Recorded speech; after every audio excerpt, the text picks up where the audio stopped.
Amém. Amém. O Reino em Parábolas. Iniciamos hoje uma nova série de mensagens.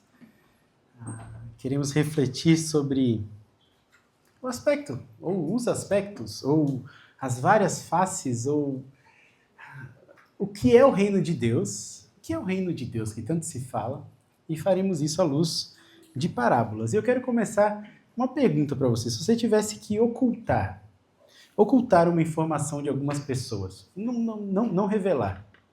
Posso contar isso aqui para alguém.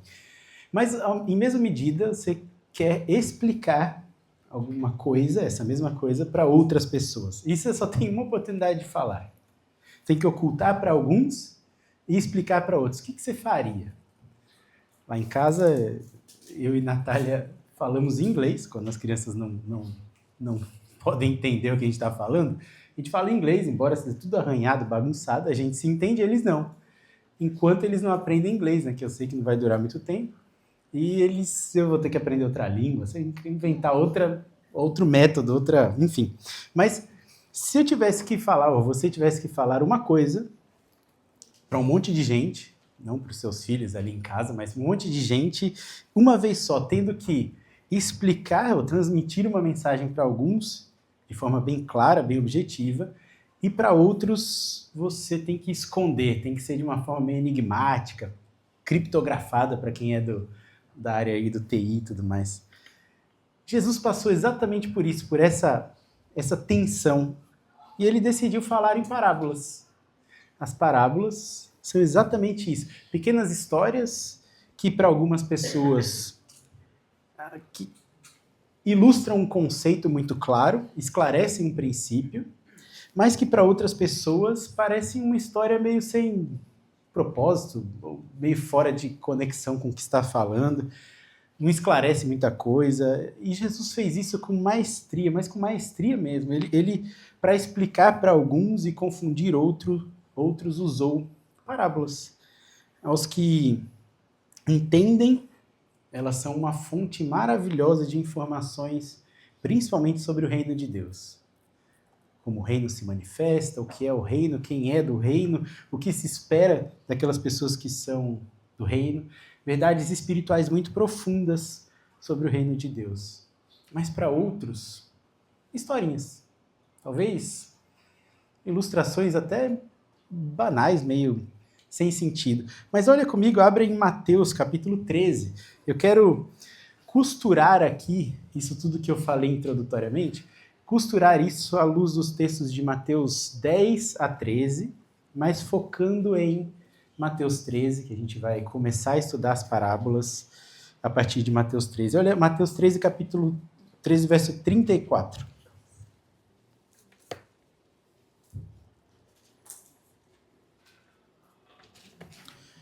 Mateus 13, 34, o texto diz assim: Jesus falou todas essas coisas, a gente vai ver que todas as coisas são essas, dentro do capítulo 13, são parábolas, né?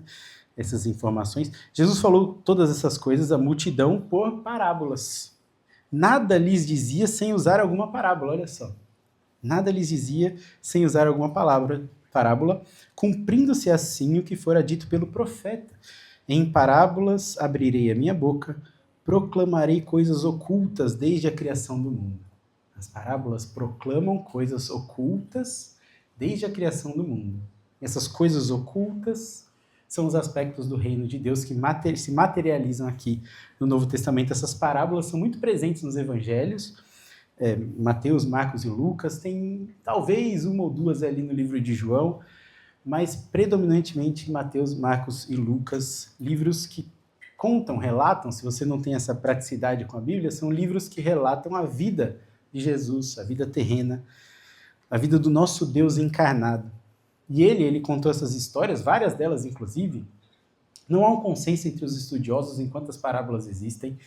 Alguns vão dizer 35, outros 40, outros 45, porque alguns juntam Umas separam outras, uns consideram aquela como parábola, o outro não, enfim, não há um consenso único, mas gira em torno aí de 40, 45 parábolas dentro desses livros, dentro dos evangelhos.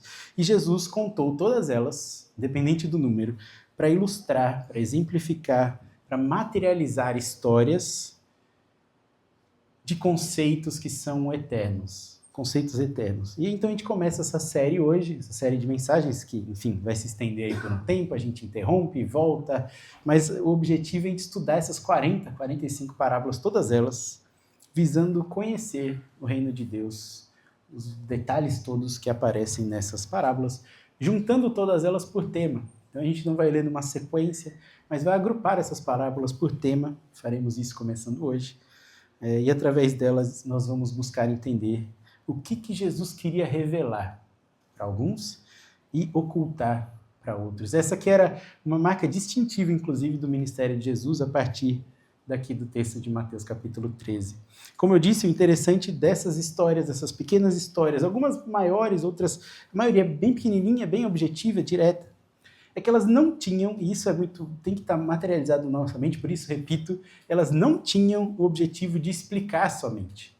Quando a gente vai contar uma história, normalmente a gente conta para explicar algo, né? Quando a gente até brinca, né? Você não está entendendo o que é que eu desenhe, né? A gente faz uma ilustração para explicar.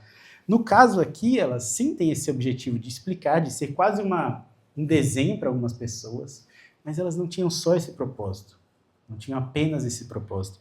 Elas serviram para confundir algumas pessoas, como forma, inclusive, de juízo de Deus sobre elas, que ouviam e não entendiam. Aqueles que estão com Jesus compreendem, mas aqueles que não estão ficam em confusão absoluta. O que isso quer dizer? O que ele está falando? E elas tinham, então, esse duplo propósito. E ainda tem até hoje, isso é importante de termos em mente. Elas esclarecem para alguns e confundem para outros, como se fosse um desenho que não é muito claro para quem não tem ali as lentes corretas para observá-lo. Esses desenhos acabam até ofuscando mais ainda o entendimento daqueles que rejeitam Jesus. Parábolas servem também de juízo. E aqui está o ponto fundamental para o que vamos estudar hoje e ao longo dessa série inteira. O entendimento de que as parábolas elas têm essa dupla natureza. É importante sabermos que muitos naquela época, e vamos olhar isso no texto, muitos naquela época rejeitaram Jesus, muitos mesmo rejeitaram Jesus, e para esses as parábolas não passavam de histórias sem propósito, elas até tinham um sentido em si, mas simplesmente um sentido material, um nexo que não gera vida, não aponta para nada espiritual. E é justamente por isso que Jesus opta por falar em parábolas, para que alguns, tanto naquela época como hoje, isso pode ser meio perturbador para alguns, mas para que muitos, eu digo alguns, não muitos, vendo não vejam e ouvindo não entendam. E deixa eu lançar esse pressuposto aqui que pode te chocar um pouquinho, porque a gente vai até ler esse texto já aqui em Mateus, mas Jesus falou em parábolas para confundir pessoas. Não sei se você já teve essa visão de Jesus, o nosso Cristo, nosso Deus encarnado. Ele fez algo para que pessoas não o entendessem. Pode parecer estranho, né? Para que pessoas não entendessem, porque se entendessem, elas poderiam se achegar a ele. Olha só. E aqui é uma pausa necessária, porque nós normalmente temos a ideia desse Jesus acolhedor, que é entendido por todos, Deus gracioso, Deus que chama, e ele sim é, não há dúvida, ele é, isso é verdade, esse é o nosso Deus. Mas não podemos perder de vista que de Deus não se zomba, não dá para brincar com ele. E com Jesus a mesma coisa, ele é o próprio Deus encarnado. Dele não se zomba, não se brinca. Com ele não pode ter falsidade de acho que sim, penso que não sei. Não dá. Ele sim é muito gracioso. Ele acolhe todos que querem, todos que desejam, ele abraça todos que recebem o reino de Deus. Mas aqueles que não aceitam, ele faz questão de confundi-los. Por isso que Paulo vai dizer lá na frente que o evangelho é loucura. para os que não creem, é loucura. Esse pessoal é doido. Confusão mesmo, gera confusão. Em mesma medida ele aceita, em mesma medida ele rejeita, recusa e até afasta algumas pessoas que não creem nele. Lançado esse pressuposto, antes de chegar lá em Mateus 13, eu quero agora construir isso com vocês, lendo alguns textos desde Mateus 10. Eu quero construir 3 grupos de pessoas aqui, então ao ler esses textos, imaginem um deles. 3 grupos de pessoas. Um grupo de pessoas que claramente rejeitaram Jesus, rejeitaram abertamente, recusaram o reino, não quero. Um outro grupo de pessoas que simpatizava com o reino, ou seja, tinha uma certa afinidade, estava ali, mas não era muito claro o objetivo, simpatizantes do reino. E um terceiro grupo de pessoas que, sim, pertencem ao reino. Os que rejeitaram, os que simpatizam e aqueles que pertencem. Enquanto lemos esses textos de Mateus, busque pensar em você, primariamente, você. Em qual desses 3 grupos, os que rejeitam, os que simpatizam, os que pertencem ao reino de Deus, a qual deles você pertence? Então começa comigo lá em Mateus 10, versos 1 a 7. Mateus capítulo 10, versos 1 a 7, a gente vai construir esse fundamento para o entendimento das parábolas, para daí então partirmos para as parábolas propriamente ditas. Olha essa cena, esse momento da história de Jesus. Mateus capítulo 10, verso 1. O texto diz assim: Então Jesus mandou chamar os 12 discípulos e deu-lhes autoridade para expulsar espíritos imundos e curar todas as doenças e enfermidades. Estes são os nomes dos 12 apóstolos. Primeiro Simão, chamado Pedro, e André, seu irmão, Tiago, filho de Zebedeu, e João, seu irmão, Filipe, Bartolomeu, Tomé e Mateus, o publicano, Tiago, filho de Alfeu, e Tadeu, Simão o Zelote e Judas Iscariotes, que o traiu. Jesus enviou os 12 com as seguintes instruções. Então, no verso 5. Não se dirijam aos gentios, nem entrem em cidade nenhuma, ou em nenhuma cidade dos samaritanos. Antes, dirijam-se às ovelhas perdidas de Israel. Por onde forem, preguem esta mensagem: o reino dos céus está próximo. Percebam alguns pontos interessantes aqui nessa cena que lemos. Jesus enviou seus 12 apóstolos para uma missão muito específica. Chama os 12, chama de canto, falou: vocês têm uma missão agora. E deu a cada um deles autoridade e poder, inclusive, para eles curarem e tudo mais, autoridade para irem e poder, e os enviou. O fato curioso dessa cena, e por algum motivo nós passamos batido às vezes, é que Jesus enviou esse grupo de apóstolos para um público muito específico. Muito específico. Olha novamente o verso 5, né? Ele disse: Jesus enviou com as seguintes instruções de Jesus, nosso Deus: não se dirijam aos gentios, nem entrem em nenhuma cidade dos samaritanos. Olha isso, eu não sei se você já parou para pensar em Jesus assim, mas esses apóstolos, eles não podiam pregar a qualquer pessoa, não. Não podiam. Eles devem ter encontrado muitos não-judeus pelo caminho, devem ter encontrado, muitos que a Bíblia chama de gentios. Então, biblicamente, a gente tem 2 grupos de pessoas nessa época. Ou os judeus, que são descendentes de Israel, de Davi e tudo mais, são ali o povo de Deus, ou o resto. Esse resto a Bíblia chama de gentios. Provavelmente eles, ao andarem por aí, encontraram muitos não-judeus. Devem ter passado perto de cidades de samaritanos. E Jesus deu uma ordem muito clara: não se dirijam a eles. Não preguem para eles. Essa é a ideia, não prega para gentio. Olha só, o verso 6, ele diz: antes dirijam-se às ovelhas perdidas de Israel, somente, exclusivamente. Jesus está enviando seus apóstolos apenas, e aí perceba, apenas para os judeus. Aos judeus que não o reconheciam como Messias, como Salvador, como Rei prometido. Agora, por quê? Por que será? Jesus é exclusivista? Ele só gosta de judeu, não gosta de gentil? Queria criar um clubinho de judeus convertidos? O que é isso? Ele só ama Israel? É claro que não, obviamente que não. Caso contrário, a gente nem estaria aqui reunidos, não estaríamos aqui reunidos numa igreja de gentios. Acho que aqui ninguém é descendente de israelita, ou talvez tenha um outro judeu entre nós, não sei, mas provavelmente não, uma igreja de gentios. Se Jesus fosse exclusivista, nós não estaríamos aqui louvando a esse Jesus. Não é isso.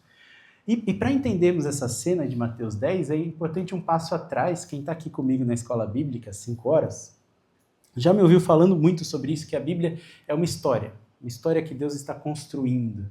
Desde o primeiro capítulo, desde o primeiro versículo até o último, Deus está construindo uma história, narrando fatos que aconteceram para construir uma narrativa. Deus está construindo isso e Ele quer se revelar assim. Uma história real, com personagens reais, nada fictício, mas não deixa de ser uma história. Deus está contando uma história, Jesus está fazendo isso aqui. Deus está construindo essa narrativa e Ele ensina através dela, através da sequência dos fatos, nessa ordem que aconteceram. E aqui em Mateus não tem nada diferente do resto das Escrituras. Mateus está contando uma história que avança à medida que os capítulos se passam. E o capítulo 10, nesse capítulo 10, o que está acontecendo aqui é uma construção de narrativa, para que lá no 12 e 13 a gente entenda o que Jesus está fazendo. Essa história é a seguinte: primeiro Jesus oferece o reino para os judeus, oferece o reino, mas de forma enfática e de forma real, oferece o reino, e ele diz, arrependam-se, porque o reino está próximo. Eu coloquei o arrependam-se aqui, porque João Batista está falando desde lá dos primeiros batismos, isso, arrependam-se, creiam, o reino está próximo. Jesus diz isso, para onde forem, no verso 7, para onde forem, pregue essa mensagem, o reino está próximo. Próximo cronologicamente, já o reino está aí, morte e ressurreição de Jesus. Geograficamente também, o reino está ali, o próprio rei está andando entre eles, o reino está próximo daqueles judeus, daquele povo de Israel.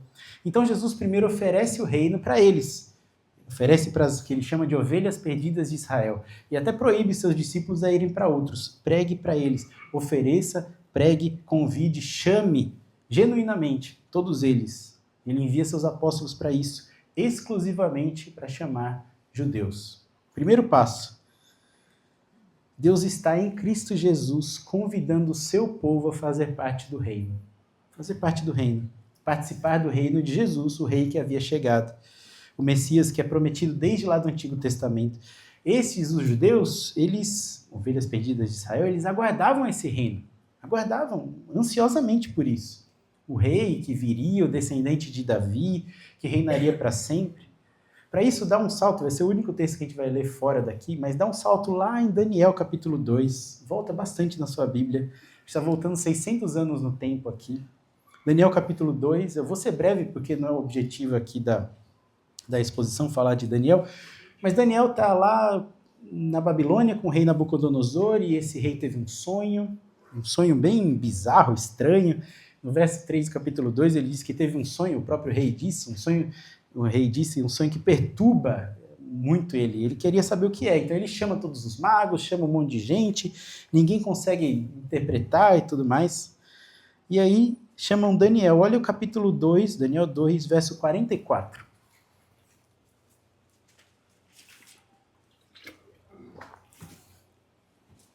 Daniel vem ao rei, fala que vem em nome do Senhor, e explica esse sonho para ele e tudo mais.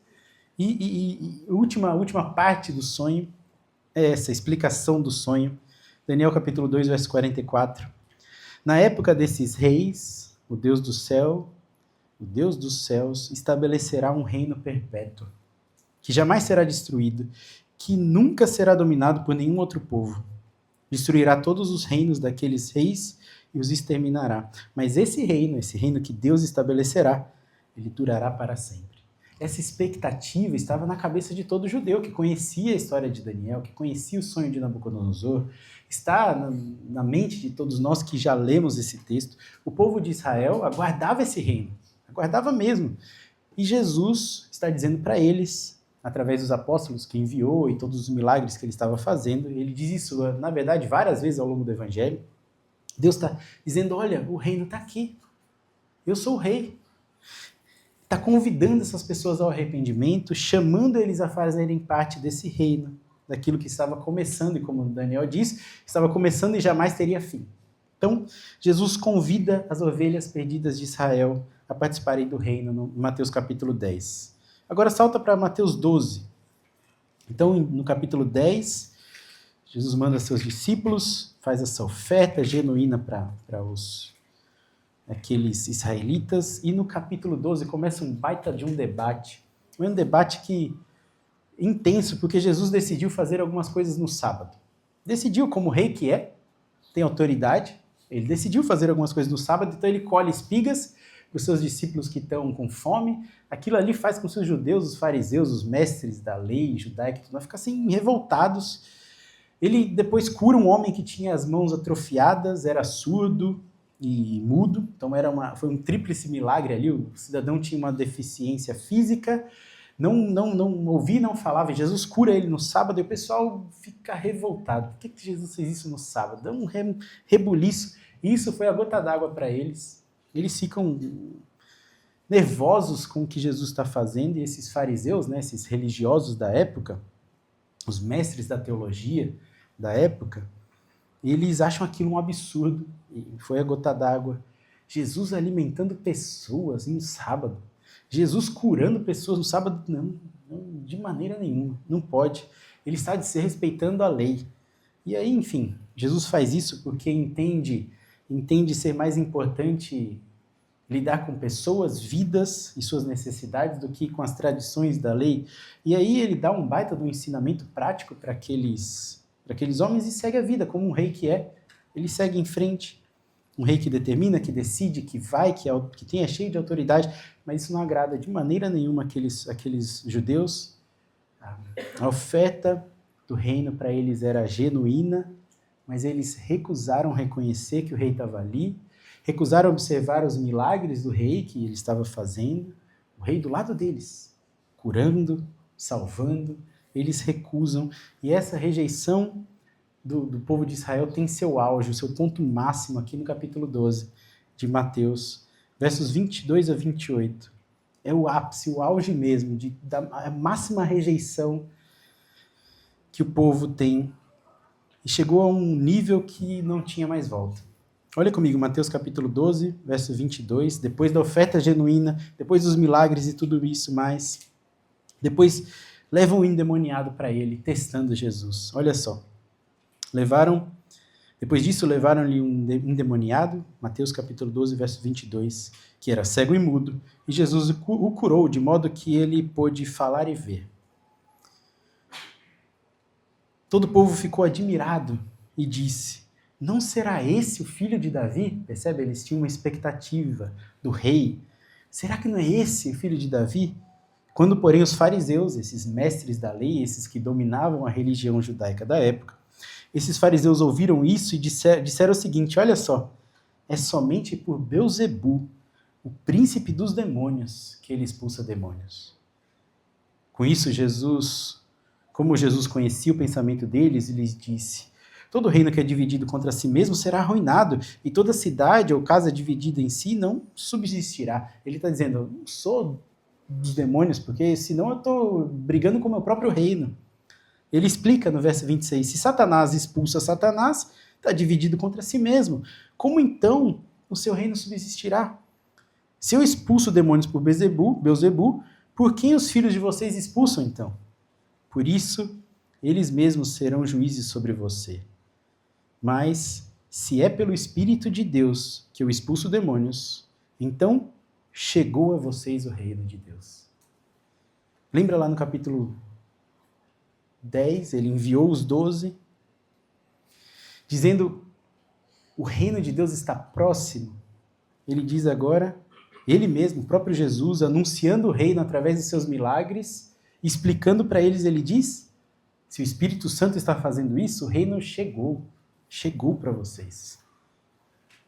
Jesus está dizendo: olha, a oferta foi genuína, e agora o reino chegou. O rei estava ali, do lado deles. Eles até perguntaram: não é esse o filho de Davi? Não será ele? Mas disseram: é somente por Belzebu, príncipe dos demônios, que você faz essas coisas todas. Essas ovelhas perdidas de Israel, para as quais o reino foi oferecido genuinamente, eles disseram que Jesus estava agindo pelo poder de Belzebu, uma palavra derivada lá do Antigo Testamento, Baal-zebu, que era o rei das moscas, enfim, príncipe dos demônios, um Deus do submundo, da morte, enfim. Claramente aqueles judeus estavam vendo o agir poderoso de Deus em Jesus Cristo, vendo tudo aquilo, não tinham como negar, e disseram, olha, esse poder todo manifesto é por causa de Satanás que o possui. Blasfemaram. Blasfemaram contra Cristo, rejeitaram Jesus como rei, e esse é o ápice, o ponto mais alto da rejeição dos judeus, do povo de Israel, contra Jesus. O ponto mais alto, eles rejeitaram Jesus como Deus, rejeitaram o reino, atribuíram as obras de Deus em Jesus, através do Espírito, atribuíram isso a algo maligno. Eles cruzaram uma linha a partir da qual não se tem mais volta. É isso que é a blasfêmia contra o Espírito, que a gente tanto ouve no meio evangélico, a blasfêmia. Será que eu pequei a blasfêmia? Enfim, explica isso tudo aí na sequência dos versos. Eu não vou entrar porque não é o ponto principal aqui. Essa blasfêmia está explicada na sequência dos versos, depois você pode ler com calma, mas o ponto aqui é, eles recusaram e rejeitaram claramente, declaradamente rejeitaram o reino de Deus que estava manifesto do lado deles, atribuindo essas obras de Jesus ao próprio Satanás. Blasfemaram. Lembra daqueles 3 grupos de pessoas, os que rejeitaram, os que simpatizam e os que pertencem? Esses aqui são os que rejeitaram, claramente rejeitaram. Pertence ao primeiro grupo, sem sombra de dúvida, rejeitaram o reino. E você pode estar pensando, mas o que isso tem a ver com parábola? Tá, eles rejeitaram, os judeus rejeitaram, mas o que tem a ver? Então eu te convido a virar mais uma página, capítulo 13. Lemos a oferta do reino genuína, o reino está próximo, no capítulo 10. Lemos no capítulo 12 a rejeição, dizendo o reino chegou e eles negam. E aí vem o capítulo 13, agora Jesus usa uma nova forma de falar sobre o reino, no capítulo 13. Depois dessa rejeição máxima, Jesus conta a sua primeiríssima parábola, a parábola do semeador. A gente não vai estudar ela hoje, para ter mais tempo de estudar melhor na semana que vem. Mas logo depois de contar essa parábola do semeador, tão conhecida, olha o que os discípulos perguntam, capítulo 13, verso 10. Os discípulos olham para ele, falando em parábolas pela primeira vez, se aproximam e perguntam, por que falas ao povo por parábolas? E ele respondeu, a vocês foi dado conhecimento dos mistérios do reino dos céus, mas a eles, não. Eles quem? Os que rejeitaram. A vocês foi dado conhecimento dos mistérios do reino do céu, mas a eles não. Pois ao que tem, mais lhe será dado. E terá em quantidade, grande quantidade, mas o que não tem, até o que tem lhe será tirado. Por essa razão eu lhes falo por parábolas. Porque vendo não veem, ouvindo não ouvem e nem entendem. Nele se cumpre a profecia de Isaías. Certamente vocês ouvirão, mas jamais entenderão. Certamente vocês verão, mas jamais perceberão. Pois o coração desse povo se tornou insensível, de má vontade, ouviram com os ouvidos e fecharam os olhos. Se não fosse assim, se assim não fosse, poderiam ver com os olhos, ouvir com os ouvidos, entender com o coração, converter-se, e eu os curaria. Mas bem-aventurados os olhos de vocês, porque veem, e os ouvidos de vocês, porque ouvem. Pois em verdade eu lhes digo que muitos profetas justos desejaram ver o que vocês estão vendo, aqueles milagres, aquela manifestação toda, mas não viram, e ouviram o que vocês estão ouvindo, mas não ouviram. Por que Jesus passou a falar parábolas no capítulo 13, né? Depois dessa rejeição 12, para ocultar o reino. Agora Jesus está ocultando o reino daqueles que haviam rejeitado. Ele mesmo diz que se fizesse de outra forma, eles poderiam entender. Ele faz para que ouvindo não entendessem, para que vendo não percebessem. Caso contrário, eles poderiam se converter. Olha só. Jesus está ocultando a oferta do reino para aqueles que o negaram. Para aqueles que cruzaram essa linha da qual não tem retorno mais. Blasfemaram. Primeiro ele ofereceu exclusivamente a eles. Depois de rejeitado, ele passa a ocultar. Oculta. Passa a falar de outra forma que não fosse mais entendido. E as parábolas são exatamente isso. Essas parábolas que teremos oportunidade de refletir, estudar e aprender e tudo mais, foram ferramentas do Senhor para explicar para alguns e ocultar e trazer juízo, inclusive, para outros. Aparentes historinhas para crianças definitivamente não são. São muito mais profundas do que isso. São ferramentas de justiça de Deus. Ele vela, ele oculta a oferta do reino para os incrédulos e explica, traz luz adicional, inclusive, para os que confiam. Mas o que eu quero te dizer é que é provável que com uma explicação básica, ou uma reflexão uma leitura mais atenta de qualquer uma das parábolas, você entenda. Como assim está oculto? Eu leio, eu entendo. Mas bem-aventurados, o texto diz, são aqueles que veem como? E aqui eu tenho que fazer uma inferência, uma conclusão teológica. Veem espiritualmente, não só intelectualmente. Porque intelectualmente, a gente vai ler algumas parábolas aqui, você vai ver, é fácil de entender. Não tem nada muito complexo. Mas, para aqueles que rejeitaram, é uma ocultação espiritual mesmo. Não se há entendimento espiritual. Lembra dos 3 grupos? Então, os que rejeitaram, os que simpatizam, nós só falamos até agora dos que rejeitaram, mas tem aqueles que simpatizam e aqueles que pertencem. E as 2 parábolas pequenas que leremos aqui em Mateus 13 falam dessa distinção, daqueles que simpatizam, que entendem intelectualmente, daqueles que realmente fazem parte do reino, pertencem ao reino e aí entendem sob a ótica espiritual essas parábolas. Veja comigo então, quero ler 2 que falam a mesma coisa, inclusive, 2 e uma explicação delas, a parábola do joio e a parábola da rede. Primeiro em Mateus capítulo 13, verso 24. Olha só, essa parábola ela não é difícil de entender, mas há algo espiritual aqui muito profundo que foi oculto de muitas pessoas. Mateus capítulo 13, verso 24. Jesus lhes contou outra parábola, dizendo: o reino dos céus, então ele está explicando o que é o reino. O reino dos céus é como um homem que semeou boa semente no seu campo. Mas enquanto todos dormiam, veio o seu inimigo e semeou joio no meio do trigo e se foi. Quando o trigo brotou, formou espigas e o joio também apareceu. Os servos do dono do campo dirigiram-se a ele e disseram: Senhor, o senhor não semeou semente boa no campo? Então de onde veio esse joio? O inimigo fez isso, respondeu ele. Os servos lhe perguntaram: o senhor quer que arranquemos?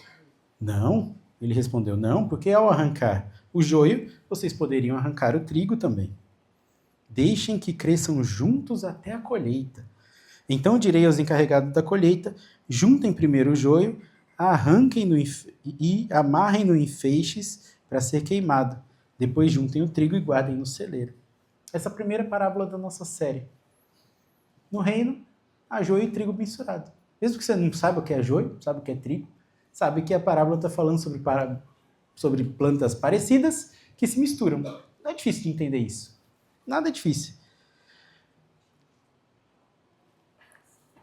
O ponto dessa parábola é que não cabe a nós tentarmos selecionar agora. É isso que a parábola está dizendo. Tem planta misturada e não cabe a nós selecionarmos. Os encarregados da colheita farão isso no futuro.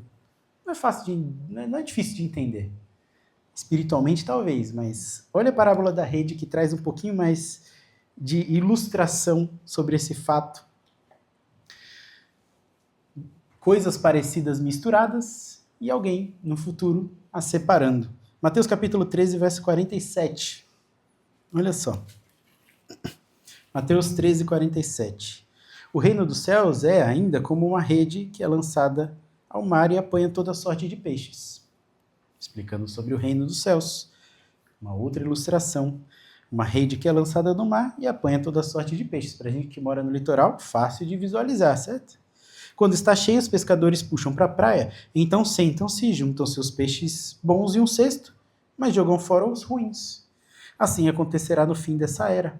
Os anjos virão, tá aqui tem uns elementos adicionais, né? Os anjos virão e separarão os perversos dos justos, e os lançarão numa fornalha ardente, onde haverá choro e ranger de dentes. Então Jesus perguntou: vocês entenderam essas coisas? Sim, responderam eles. Vocês entenderam essas coisas? Sim, é fácil de entender. A ilustração não é complicada. É fácil de compreender os elementos da história, mas agora espiritualmente, será que realmente entendemos? Porque se aqueles israelitas que rejeitaram Jesus ouvissem essas parábolas, conhecendo de pesca, conhecendo de trigo, joio, essas coisas, eles entenderiam intelectualmente.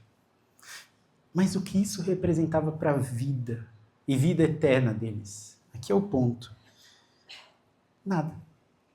Para eles, o que Jesus estava contando não significava nada. Uma história.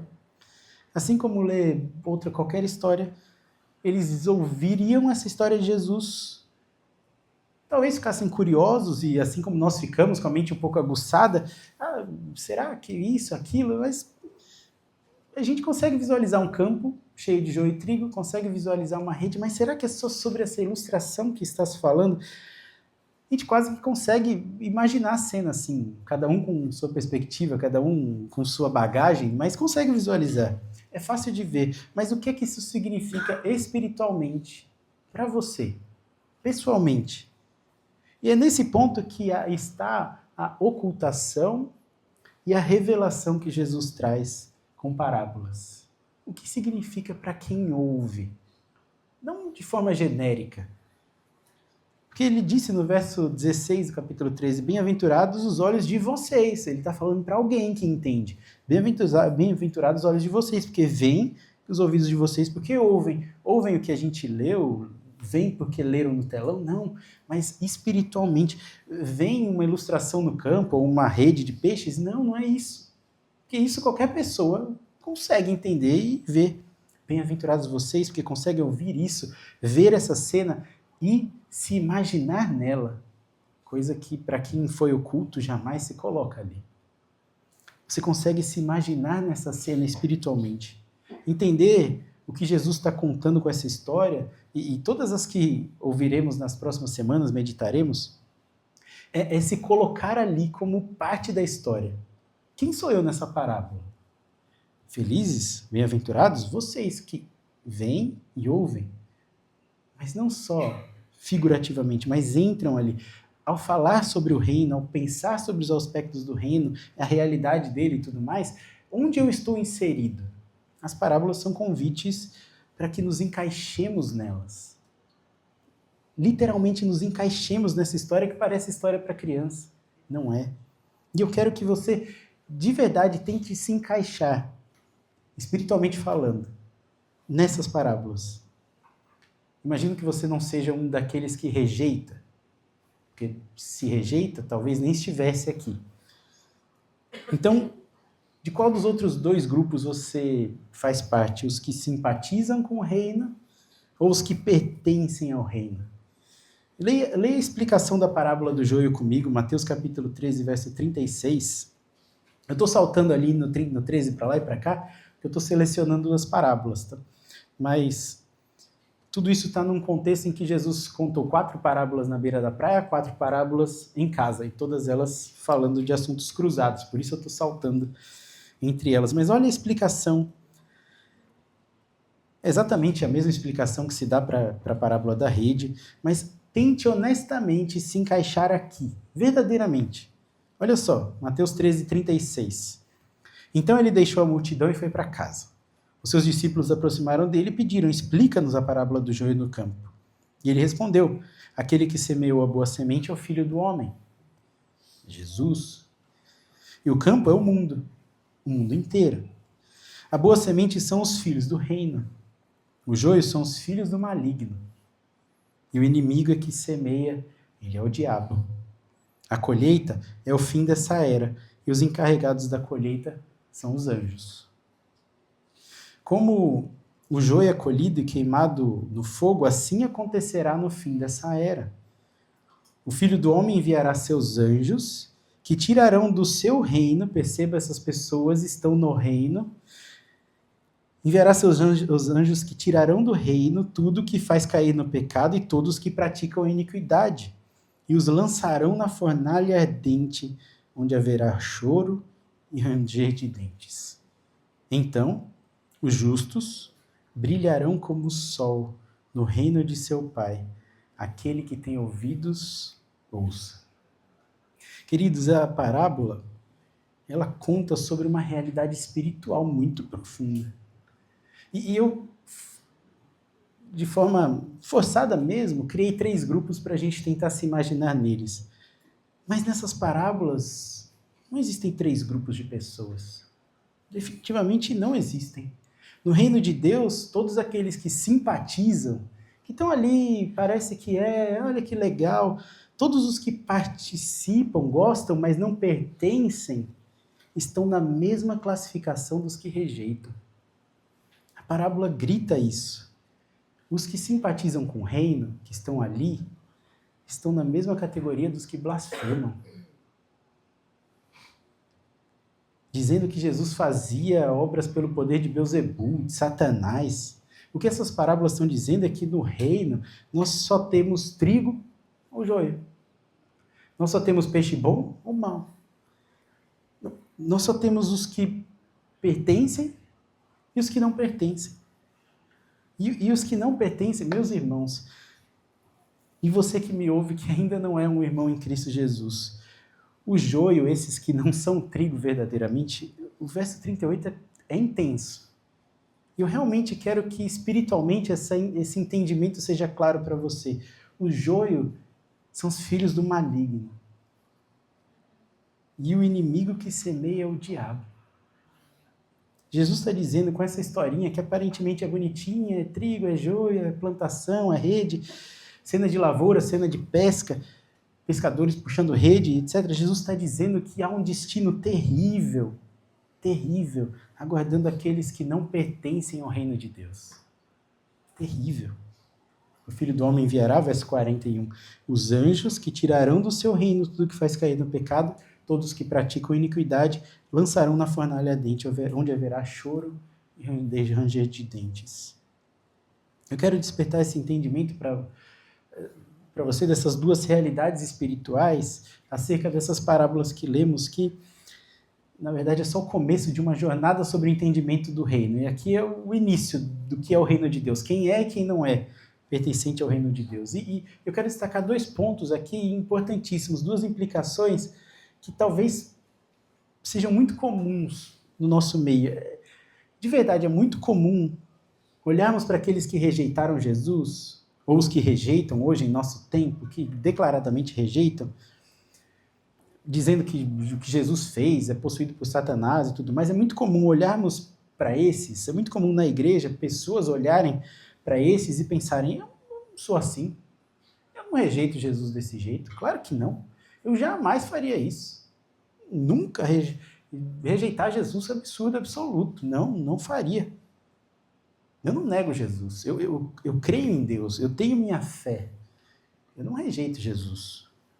E ao pensar assim, o fato de simplesmente não rejeitar, algumas pessoas no reino, e aqui reino, mundo todo, e a igreja também, expressão do reino, pessoas vivem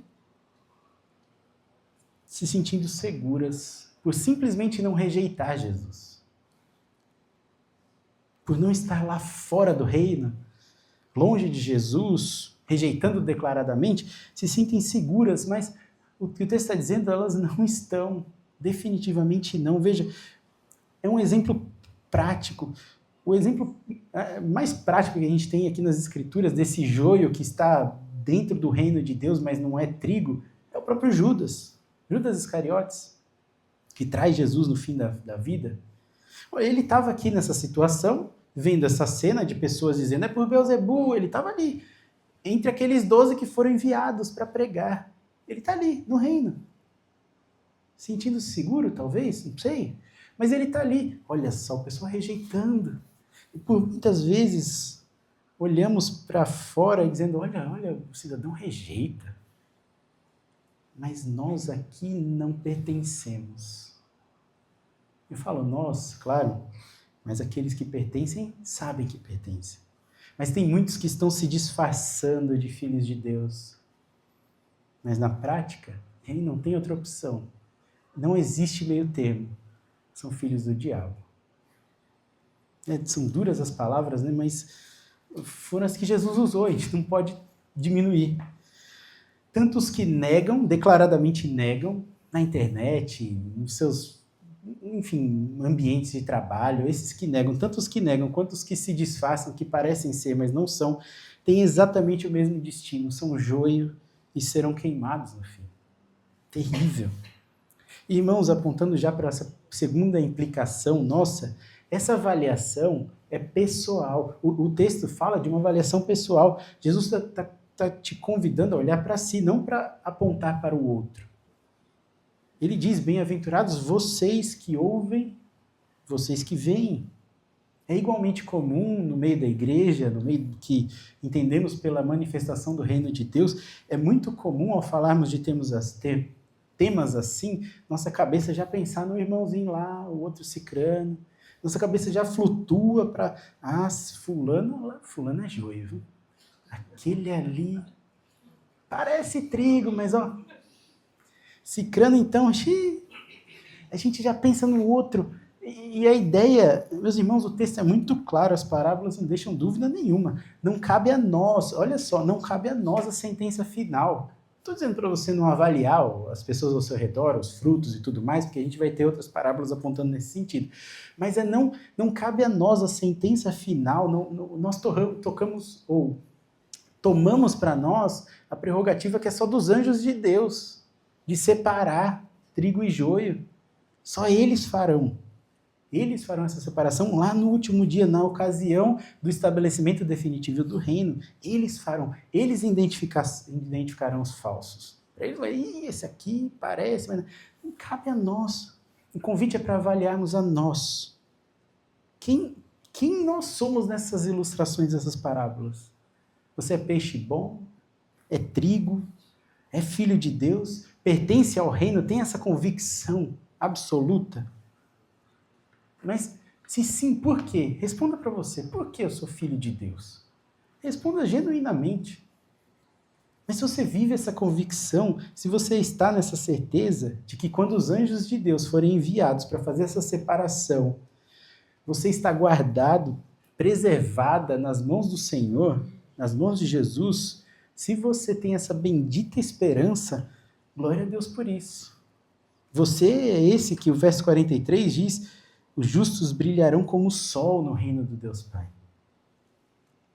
Você brilhará como o sol no reino. Se você vive nessa certeza, bem-aventurado você é. Isso é para você. Bem-aventurado você por ouvir e ver. Não por ter feito algo. Olha só o que eu fiz. Bem-aventurado o que eu fiz. Não. Você simplesmente aceitou o convite do rei. E lhe foi concedido, lhe foi dado o entendimento dos mistérios. É o verso 11 e 12. Eu quero reler com você. Mateus 13, 11 e 12.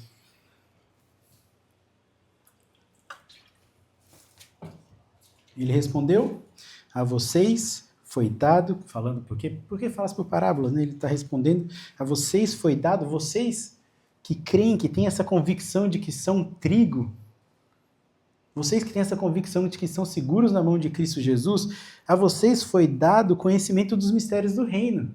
Mas a eles não, percebam, é dado, é presente. E verso 12, pois aos que têm, mais será dado, e terá em grande quantidade. Mas o que não tem, até o que tem, lhe será tirado. Esse texto parece estranho, ele não tem, então o que tem que vai tirar? Parece confuso, mas aos que têm essa convicção, esse conhecimento, esse entendimento espiritual concernente às coisas do reino, a esses muito mais será dado. Muito mais. Vida eterna, presença definitiva do rei, brilharão como o sol no reino do Deus Pai.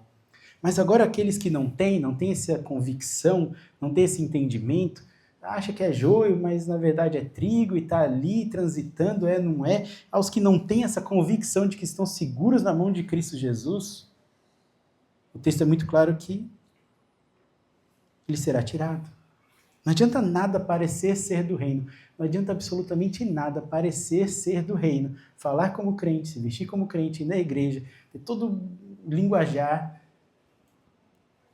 Não adianta nada parecer ser do reino e no fim, até o que tem, lhe será tirado. Até a semelhança com o trigo lhe será tirada. Ser só joio no meio do trigo não adianta absolutamente nada. Meus irmãos, essa verdade é absoluta e real. No reino, a expressão do reino, que nós vemos materializada aqui na igreja, no seio da igreja, teremos sempre joio e trigo misturado. Sempre. Jesus já prometeu isso. Teremos peixe bom e peixe ruim. Uns filhos do diabo, outros filhos de Deus, mas sempre estarão ali misturados, entremeados. Inclusive o texto diz que crescendo juntos. Mas não são iguais. Uns servem a Deus, outros servem ao diabo. É intenso isso. Tem um pastor uma vez que disse, na minha igreja todo mundo serve. Todo mundo? Sério? Todo mundo serve? Que igreja é essa? Não, todo mundo. Alguns servem a Deus, outros ao diabo. Mas todo mundo na minha igreja serve. Mas porque é isso que o texto está dizendo. Uns são filhos do diabo, outros são filhos de Deus. Onde você está? Você tem essa plena convicção? Ou você só parece com o filho de Deus? Essa mistura que existe, essa realidade temporária do reino, só será desfeita lá no fim, quando os anjos do Senhor forem enviados, convocados para separar o bom do mal, o joio do trigo, quando eles revelarão quem são os verdadeiros filhos de Deus. Mas o convite é para que você, até lá, você avalie a si mesmo, você avalie a si mesma, avalie a sua vida. Use essa rica ilustração que parece simples, mas não é, para trazer à sua mente uma certeza de salvação, uma certeza absoluta. Você se vê brilhando como o sol no reino de Deus. Se vê, por quê? Tenha plena convicção de que não é por nada que você fez, mas pela graça imerecida de Jesus. Graciosa, generosa, incompreensível salvação em Cristo Jesus. Incompreensível. Ele nos dá uma tranquilidade de que pode vir um anjo hoje, eu estarei na mão do meu Senhor. Você tem essa convicção? Diante da realidade do juízo, é isso que a parábola está contando, e para aqueles que não entendem ou não querem, isso não faz sentido nenhum. Juízo o quê? Não tem nada. É isso que a parábola está contando. Diante da realidade do juízo, você não tem certeza absoluta? Não tem? Aceite. Aproveite enquanto há tempo. Aproveite verdadeiramente, não ouse rejeitá-lo, não ouse fingir aceitá-lo. Porque no fim, todos os que rejeitam, como aqueles que fingem aceitar, terão exatamente o mesmo e doloroso destino, tenebroso destino. Use esse tempinho, a gente vai orar agora, use esse tempo para, se quiser, obviamente, curvar sua cabeça, fechar os seus olhos, imaginar essas cenas. Poxa, eu saí de lá, o pastor mandou pensar numa plantação de trigo. Sim, pense numa plantação de trigo, numa separação final. Reflita verdadeiramente onde você está. Se nas mãos do Senhor, se joio, se peixe bom, louve a Ele, agradeça a Ele, porque é graça imerecida. Aproveite esse momento para agradecer ao Senhor. Se não tem essa certeza, aproveite esse momento para clamar, para que Ele o transforme de joio a trigo. Só Ele pode fazer isso. Não há nada, absolutamente nada que você faça, nada que está ao seu alcance, para que você tenha a sua natureza transformada. Muitos pensam que precisam de se ajeitar antes de se achegar a Deus. Não, pelo contrário. Clame para ser transformado, transformada. E aí então cresça como um trigo saudável na plantação que é do Senhor.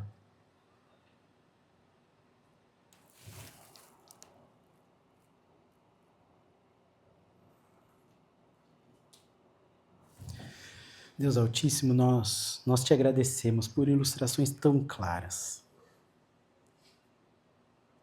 Obrigado porque a nós que cremos no Senhor Jesus, essas verdades queimam em nosso coração. São tão reais que quase podemos imaginar a cena.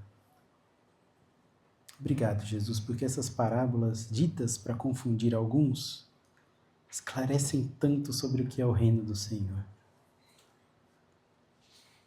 Obrigado, Senhor Jesus, por essa certeza de que um dia o Senhor, e só o Senhor, através dos seus anjos, fará essa separação. Isso não cabe a nós. Obrigado por tirar esse fardo das nossas costas, mas também nos alinhar a perspectiva para olharmos para dentro, para olharmos para nós mesmos, para termos essa plena convicção de que somos guardados pelo Senhor, de que a nossa natureza mudou. Deus, muito obrigado pela sua graça derramada sobre aqueles que estão aqui, que são filhos do Senhor. Muito obrigado, Deus, muito obrigado. Te louvamos agradecidos porque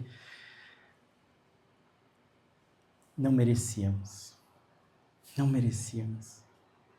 Mas o Senhor nos agraciou com uma certeza de vida eterna, abundante certeza, inabalável certeza de que se tudo se findar hoje, estaremos por toda a eternidade contigo. Jesus, muito obrigado. Para aqueles que não têm certeza ainda, Jesus, Santo Espírito de Deus, vem incomodando esses corações. Aqueles que são filhos do diabo, que estão aqui entre nós. Por mais dura que essas palavras sejam, aqueles que são filhos do diabo se arrependam dos seus pecados, clamem por direção, peçam para ser transformados pela tua graça. Santo Espírito, age em nossos corações, para que todos aqui, e muitos mais lá fora, por quantos encontrarmos no nosso caminho, tenham a plena convicção de que são filhos de Deus, que brilharão no reino eterno do Deus Pai, como o sol, não porque há algo bom em nós, mas porque o sangue do nosso Senhor Jesus é sobre nós, nos lava. Jesus salva pessoas, salva vidas, dá plena convicção de vida eterna a todos nós. Que essa igreja viva triunfantemente nessa terra, agindo como filhos de Deus, como pertencentes ao reino, como joio que cresce firme. Deus, muito obrigado por essa oportunidade de clamar ao Senhor. Que essas verdades espirituais façam sentido nos corações aqui presentes.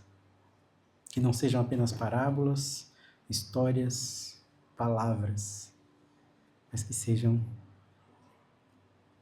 vidas transformadas nas tuas mãos, para honrar e glorificar o seu nome ainda mais, por onde passarmos. Assim clamamos e nos capacita, uma vez firmados no Senhor, com essa certeza absoluta de que somos pertencentes ao reino. Nos ajuda nessa jornada, estudando as parábolas do Senhor, nos ajuda a entendermos o que o Senhor espera de nós, a preciosidade do reino, nos ajuda a entender todos os outros aspectos, mas antes de mais nada, nos faz ter essa convicção de que somos filhos do Senhor, de que estaremos no teu reino eterno. Assim clamamos pela sua graça, em nome de Cristo Jesus, nosso suficiente e eterno Salvador, que se entregou por nós naquela cruz do Calvário. Amém.